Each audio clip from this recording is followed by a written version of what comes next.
திசைகள், ராசிகள் இத பத்திலாம் விளக்கம் எங்களுக்கு சொல்லுங்க சார். ராசிகள் அப்படிங்கிறது வந்து 12 ராசிகள் இருந்துட்டு இருக்குது. நவகிரகங்கள் அப்படிங்கிறது 9 இருந்துட்டு இருக்குது. லக்னம் அப்படிங்கிறது 12 லக்னங்கள் இருந்துட்டு இருக்குது. அதே மாதிரி நட்சத்திரம் அப்படிங்கிறது 27 நட்சத்திரம் இருந்துட்டு இருக்குது.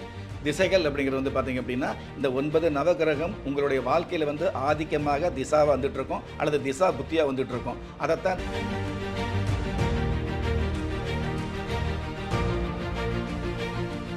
வணக்கம் நேயர்களே, இது உங்கள் ராஜயோகம் ஆன்மீக தகவல் நிகழ்ச்சி. நம்ம நிகழ்ச்சியில் தினம்தோறும் பார்த்தீங்கன்னா ஆன்மீகம் சார்ந்த நிறைய விஷயங்கள் பற்றி கேட்டு தெரிஞ்சுக்கிட்டு இருக்கோங்க. நிறைய பேருக்கு பார்த்தீங்கன்னா ஆன்மீகம் சார்ந்த எக்கச்சக்க கேள்விகள் இருக்கும், சந்தேகம் இருக்கும். ஆனால் இதை பற்றிலாம் யார்கிட்ட கேட்டு தெரிஞ்சுக்கிறது, யார்கிட்ட விளக்கமான பதில் கிடைக்கும் அப்படிங்கிற மாதிரியெல்லாம் மனசுக்குள்ளே நிறைய விஷயங்கள் இருக்கும். ஆனால் நம்ம நிகழ்ச்சியில் பார்த்தீங்கன்னா ஒவ்வொரு நாளுமே ஆன்மீகம் சார்ந்த ஏராளமான விஷயங்களை பற்றி ரொம்ப ரொம்ப தெளிவான விளக்கத்தை நமக்காக கொடுத்துக்கிட்டு இருக்காங்க. அந்த வகையில் இன்றைக்கும் நிறைய விஷயங்கள் நம்ம கேட்டு தெரிஞ்சுக்க போகிறோம். இதை பற்றி சொல்கிறதுக்காக நம்ம நிகழ்ச்சியில் ராஜயோகம் டாக்டர் கே ராம் சார் இருக்காங்க. சார் நம்ம நிகழ்ச்சிக்கு வரவேற்றிடலாம். வணக்கம் சார். நம்ம நிகழ்ச்சியில் தினம்தோறும் பார்த்தீங்கன்னா ஆன்மீகம் சார்ந்த நிறைய விஷயங்களை பற்றி சொல்லிக்கிட்டு இருக்கீங்க. இன்னைக்கு சார் என்ன சொல்ல போகிறாரு அப்படின்னு கேட்குறதுக்கு நிறைய பேர் ஆவலாக காத்துக்கிட்டு இருப்பாங்க. ஸோ இன்னைக்கான சந்தேகம் என்ன அப்படின்னு பார்த்தீங்கன்னா சார், திசைகள், ராசிகள் இதை பற்றிலாம் விளக்கம் எங்களுக்கு சொல்லுங்கள் சார். அப்படின்னா என்ன, அதை பற்றி சொல்லுங்கள் சார். இல்லை, பொதுவாகவே ராசிகள் அப்படிங்கிறது வந்து 12 ராசிகள் இருந்துட்டு இருக்குது. நவகிரகங்கள் அப்படிங்கிறது 9 இருந்துட்டு இருக்குது. லக்னம் அப்படிங்கிறது 12 லக்னங்கள் இருந்துட்டு இருக்குது. அதே மாதிரி நட்சத்திரம் அப்படிங்கிறது 27 நட்சத்திரம் வந்துட்டு இருக்குது. திசைகள் அப்படிங்கிறது வந்து பார்த்தீங்க அப்படின்னா இந்த 9 நவகிரகம் உங்களுடைய வாழ்க்கையில் வந்து ஆதிக்கமாக திசாவாக வந்துட்டு இருக்கும் அல்லது திசா புத்தியாக வந்துட்டு இருக்கும். அதைத்தான் திசைகள் அப்படிங்கிறது, திசா புத்தி அப்படிங்கிறத சாஸ்திரம் சொல்லி வச்சிருக்குது. இது வந்து நம்ம எப்படி எடுத்துக்கலாம்னு கேட்டிங்கன்னா, பொதுவாக ஒருவர் வந்து பார்த்தீங்க அப்படின்னா இப்போ வந்து நட்சத்திரம் வந்து ஆயில்யத்தில் பிறக்கிறாருன்னு வைங்களே, ஆயில்யம் நட்சத்திரத்தில் பிறந்தார் அப்படின்னா அவர் பிறக்கும் பொழுது அவருக்கு வந்து புதன் தசை இருந்துகிட்டு இருக்கும். அப்போ ஆயில்யத்தில் பிறக்கக்கூடிய அவருக்கு வந்து பிறக்கும் பொழுது புதன் தசை இருந்தது அப்படின்னா அந்த புதன் தசை வந்து 17 வருஷம். அந்த புதன் தசை 17 வருஷம் முடிச்சதுக்கப்புறம் அடுத்து வரக்கூடிய கேது தசை வரும். அந்த கேதுங்கிறது 7 வருஷம். அந்த கேது முடிச்சதுக்கப்புறம் சுக்கர தசை வரும். சுக்கரம் வந்து 20 வருஷம். அந்த சுக்கர தசை முடிச்சதுக்கப்புறம் சூரிய தசை வரும். சூரிய தசை 6 வருஷம். சூரிய தசை முடிச்சதுக்கப்புறம் சந்திர தசை வரும். அந்த சந்திர தசைங்கிறது 10 வருஷம். அந்த சந்திர தசை முடிச்சதுக்கப்புறம் செவ்வாய் தசை வரும். செவ்வாய் தசை 7 வருஷம். அந்த செவ்வாய் தசை முடிச்சதுக்கப்புறம் ராகு தசை வரும். ராகு தசை 18 வருஷம். அந்த ராகு தசை முடிச்சதுக்கப்புறம் குரு தசை வரும். குரு தசை 16 வருஷம். அந்த குரு தசை முடிச்சதுக்கப்புறம் சனி தசை வரும். சனி தசை வந்து 19 வருஷம்.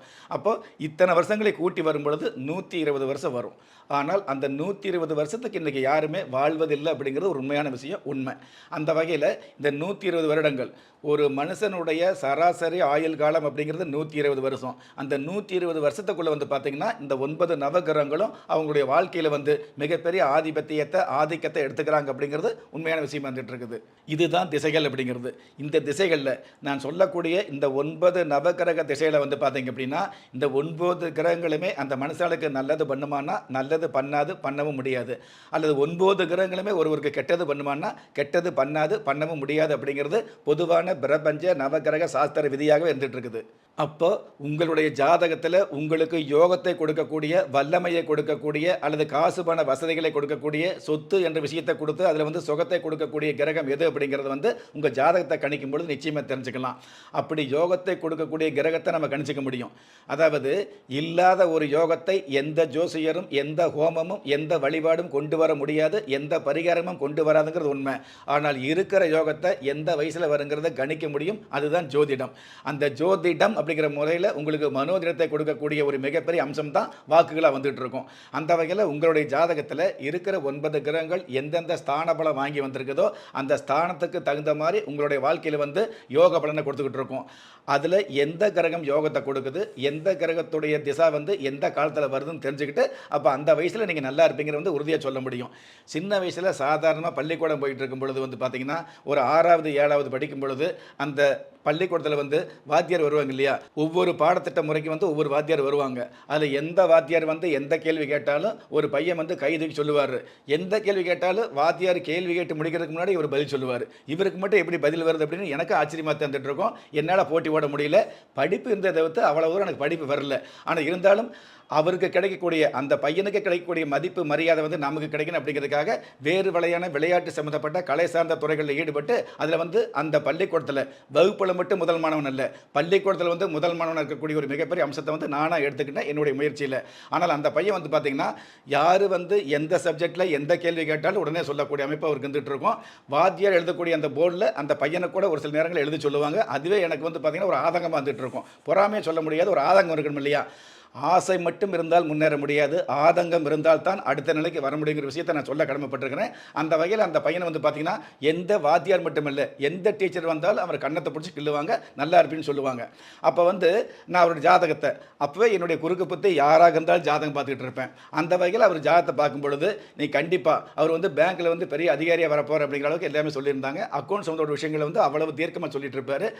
நான் அவர் ஜாதகம் பார்க்கும் பொழுது கண்டிப்பாக அந்த மாதிரி அமைப்பு இல்லை, இருக்கிறது இல்லை இவருக்கு, அந்த மாதிரி அரசாங்க வேலை கிடைக்கிற மாதிரிலாம் ஒன்றும் இல்லை அப்படிங்கிறாரு. ஏன்னா அந்த காலத்தில் வந்து நிறைய பேர் வந்து பார்த்தீங்கன்னா கால் காசாக இருந்தால் கவர்மெண்ட் உத்தியோகம் வேணுங்கிற சொல்லும்போது ஒரு கௌரவமாக சொல்லுவாங்க.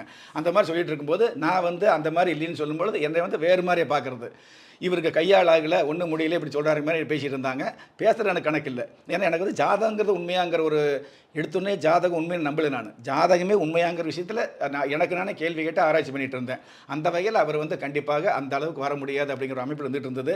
ஆனால் பாருங்கள், இன்றைக்கி வகுப்பில் முதல் மாணவனாக இருக்கக்கூடிய அவர் வந்து பார்த்திங்கன்னா இன்றைக்கி சாதாரணமாக ஒரு சின்ன இட்லி கடை பாதையோரம் போட்டு அதுதான் விற்றுக்கிட்டு இருக்கிறாரு. அதை பார்க்கும்போது எனக்கே கஷ்டமாக இருந்துகிட்டு இருந்தது. இதை எந்த விதத்துலையும் அவரை வந்து மனசு நோவருக்காக சொல்லவில்லை. வாழ்க்கையில் வந்து முதல் பெஞ்சில் உட்காந்துட்டு இருக்கும்போது நம்ம நல்லா இருந்துக்கிட்டு கடைசி பெஞ்சில் உட்காருங்க, கவலைப்படாதீங்கிறத சொல்ல வர்றேன். ஏன்னா நிறைய வகுப்பில் வந்து பார்த்திங்கன்னா கடைசி பெஞ்சில் உட்காந்துருப்பாங்க. இந்த கடைசி பெஞ்சில் உட்காரவங்க முன்னேறவே மாட்டாங்க அப்படின்னு வாத்தியாரே நினச்சிட்டு இருப்பாங்க.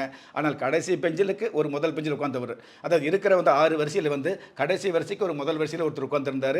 அவர் வந்து பேரே வந்து பார்த்திங்கன்னா அது முழு பேர் சொல்ல விரும்பலை, ஆனால் அந்த பேருக்கு முன்னாடி பட்ட பேர் வந்து மக்கு அப்படின்னு சொல்லுவாங்க வைங்களேன். அந்த மக்குன்னு சொல்லித்தான் அந்த பேர் சொல்லுவாங்க. அப்படி இருந்தவர் இன்றைக்கி அவர் வந்து பார்த்திங்க அப்படின்னா அதாவது பெரிய நகரத்தில் வந்து மிகப்பெரிய உணவு விடுதி, ஏகப்பட்ட உணவு விடுதி வச்சுருக்காருங்க. அதெல்லாம் வந்து பல தொழில் அதிபர்னு சொல்லக்கூடிய அளவுக்கு சிமெண்ட் வியாபாரம் பண்ணுறாரு, வேறு ட்ரேட் சம்மந்தப்பட்ட நிறைய இது பண்ணிகிட்டு இருக்காரு. எனக்கே பார்க்கும்போது ஆச்சரியமாக இருந்துட்டு இருந்தது. அவர் என்னை பார்த்து ஆச்சரியப்படுறது அப்படிங்கிற விட இவங்களை ஏன் சந்திக்கிறோம் அப்படின்னா, அதாவது நான் நல்லா இருக்கிறேன் அப்படிங்கிறதுக்காக சந்திக்கிறது இல்லை, அந்த காலத்தில் அப்படி இருந்தவங்கள்லாம் இப்போ எப்படி இருக்கிறாங்க அப்படிங்கிற விஷயத்தை தெரிஞ்சுக்கிறதுக்காக என்னுடைய பத்திரிக்கை மூலமாக நான் முதல்ல போகிறத விட என்னுடைய பத்திரிக்கை ராஜயோகம் பத்திரிக்கை அப்படிங்கிறது தொடர்ந்து 10 வருஷமாக நடந்துகிட்டு இருக்குது.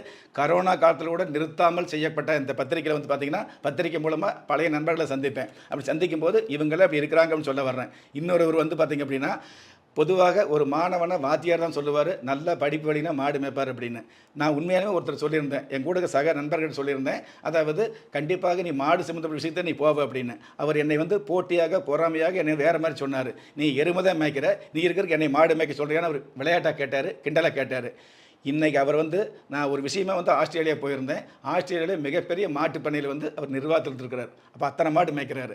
ஆஸ்திரேலியாவில் முதல் தரமான மாடு சம்மந்தப்பட்ட நெய் சம்மந்தப்பட்ட பால் சம்மந்தப்பட்ட விஷயங்கள் வந்து அதிகமாக உற்பத்தி பண்ணக்கூடிய அந்த ஆஸ்திரேலியாவில் அந்த மாடு சம்மந்தப்பட்ட நிர்வாகத்தில் மிகப்பெரிய ஒரு டைரக்டர் வந்துட்டு இருக்காரு அப்படிங்கிறது உண்மை. எதுக்காக சொல்கிறோம் அப்படின்னா, அந்த ஜாதகம் பார்த்து நீ மாடு மேய்க்கக்கூடிய அமைப்பு இருக்குது அப்படின்னா கண்டிப்பாக மாடு மேய்க்க. வாத்தியார் வந்து படிப்பை வரல அப்படின்னா மக்கு குழந்தைக்கு மாடு மேய்க்க சொல்லி சாபப்படுறாரு.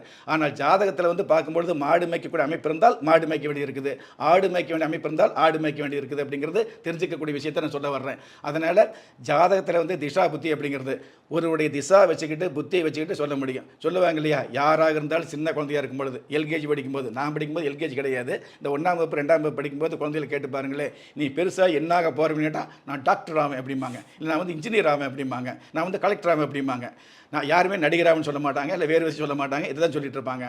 அந்த 1ஆவது அல்லது 2ஆவது படிக்கும்போது குழந்தையை கேட்கும்பொழுது நீ என்ன ஆவேன்னு கேட்டால் நான் டாக்டராகவே கலெக்டராகவேன்னு சொல்லக்கூடிய அதே குழந்தை 12ஆவது முடிச்சுட்டு அல்லது கல்லூரி படிப்பு முடிச்சுட்டு வெளியில் வரும்போது கேட்டீங்கன்னு வைங்களேன், நீ என்ன ஆக போகிறேன்னு கேட்டிங்கன்னா நான் என்ன ஆக போகிறேன்னு எனக்கே தெரியல அப்படிம்பாங்க. ஏன்னா இந்த சமூகத்தோட சூழலை வந்து புரிஞ்சிக்கக்கூடிய சூழல் அப்போ தான் வருது. இதையெல்லாம் நான் சின்ன வயசுலேருந்தே குதர்க்கமாக அப்படி இல்லை உன்னிப்பாக கவனித்ததுனால தான் இன்றைக்கி ஒவ்வொரு விஷயங்களுக்கு வந்து மேலோட்டமாக பதில் அப்படிங்கிறத விட உயிரோட்டம் உள்ள பதிலை சொல்லக்கூடிய ஒரு மிகப்பெரிய அமைப்பு எனக்கு சிறப்பாக கிடைச்சதுங்கிற விஷயத்தையும் சொல்ல வர்றேன். ஆக ஜாதகங்கிறது சத்தியமான உண்மை, ஜோதிடம் அப்படிங்கிறது அதை விட ஆழமான உண்மை. அந்த ஜோதிடம் மூலமாக மனோதிடம் அப்படிங்கிற நம்பிக்கை கொடுக்கக்கூடிய அமைப்பு ஒவ்வொருவருக்கும் இருக்கணும் அப்படிங்கிறது அதை விட உண்மை. அந்த நம்பிக்கைக்காகத்தான் நான் நிகழ்ச்சி பண்ணிட்டு இருக்கிறேன் அப்படிங்கிறது அதை விட உண்மை. அந்த வகையில் உங்கள் ஜாதகத்தில் எந்த திசை நடந்தாலும் அந்த திசை வந்து நல்ல திசையாக இருந்தால் சந்தோஷப்பட்டுக்குங்க. நல்ல திசை இல்லையா அதுக்கு உண்டான வழிபாடு வச்சுக்கோங்க.